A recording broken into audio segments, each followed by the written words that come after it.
नगर निगम मध्य जोन क्रमांक 2 राजापेट एवं पूर्व जोन क्रमांक दस्तूर नगर में आज 7 अगस्त 2024 को सुबह 8 बजे नगर निगम उपायुक्त माधुरी मंडावी द्वारा स्वच्छता अभियान का शुभारंभ किया।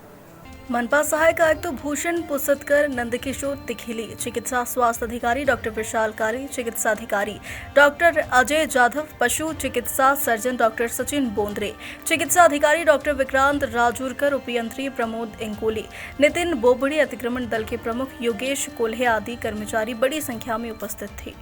अमरावतीकर सर्व जनतेला जाहीर आवाहन करते की उद्या दिनांक 7 ऑगस्ट 2024 पासून आम्ही झोन क्रमांक 2 आणि झोन क्रमांक 3 मध्ये स्वच्छतेचं स्पेशल ड्राईव्ह घेणार आहोत। या स्पेशल ड्राईव्हमध्ये रस्त्यावरील जे कोणतेही लोकांनी बांधकाम मटेरियल टाकलं असेल तर ते त्यांनी उचलून घ्यावे आणि आम्ही ते उचलून घेऊन त्यांच्यावर दंडात्मक कारवाई करू। तसेच समजा ज्यांनी कोणी नाल्यांवर अतिक्रमण केलं असेल किंवा नाल्यांवर कोणते साहित्य ठेवलेले असतील तर ते साहित्य त्यांनी काढून घ्यायचे आणि अतिक्रमण सुद्धा काढून घ्यायचं, अन्यथा त्यांच्यावर सुद्धा आपण कारवाई करण्यात येईल। रस्त्यावर कोणी जनावर बांधले असतील आणि बांधून त्यांनी शेण आणि मलमूत्राच्या द्वारे अस्वच्छता केली असेल तर ती पण स्वच्छता त्यांनी पूर्णपणे स्वच्छ करून घ्यायची आणि रस्त्यावर बांधलेले जनावरं ती योग्य ठिकाणी, ज्या ठिकाणी नगरपालिकेने मनपाने परवानगी दिलेली आहे त्या ठिकाणी बांधावी, अन्यथा त्यांच्यावर सुद्धा दंडात्मक कारवाई करण्यात येईल। आणि दुकानदार आणि हॉकर्स आहेत त्यांनी जे काही साहित्य ते विकतात त्याच्यासाठी त्यांनी आपल्या दुकानामध्ये 2 वेगवेगळ्या कुंड्या ठेवायच्या किंवा पिशव्या ठेवायच्या आणि त्याच्यामध्ये कचरा जमा करायचा आणि त्यांनी जर तसा कचरा जमा केला नाही आणि घंटागाड्यांमध्ये जर टाकले नाही आणि आजूबाजूला कुठेही बाहेर टाकलेले दिसेल तर त्यांच्यावर सुद्धा दंडात्मक कारवाई करण्यात येईल।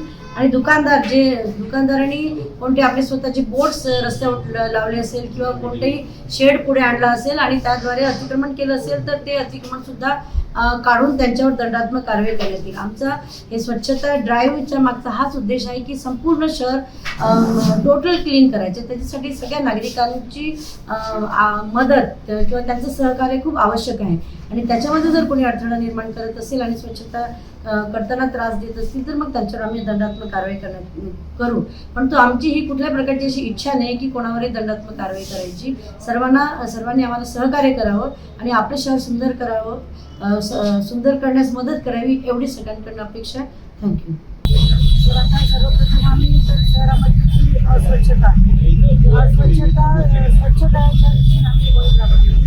त्या अस्वच्छतेचं मुख्य कारण म्हणजे की रस्त्यांवर आणि नाल्यांवर जास्त प्रमाणामध्ये अतिक्रमण, नाल्या तास असल्यामुळे पाणी वाहत होत नव्हतं आणि म्हणून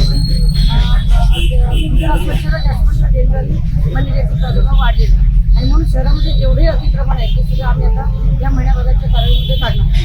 सगळं आम्ही काय केलं की आम्ही 5 झोनमध्ये स्पेशल टीम बनवतो, अतिक्रमण म्हणूनच नाही तर तिथे होर्डिंग्स लागलेले किंवा मुकाट जनावर आहेत आणि जिथे जी काही अव्यवस्था आहे ते सगळे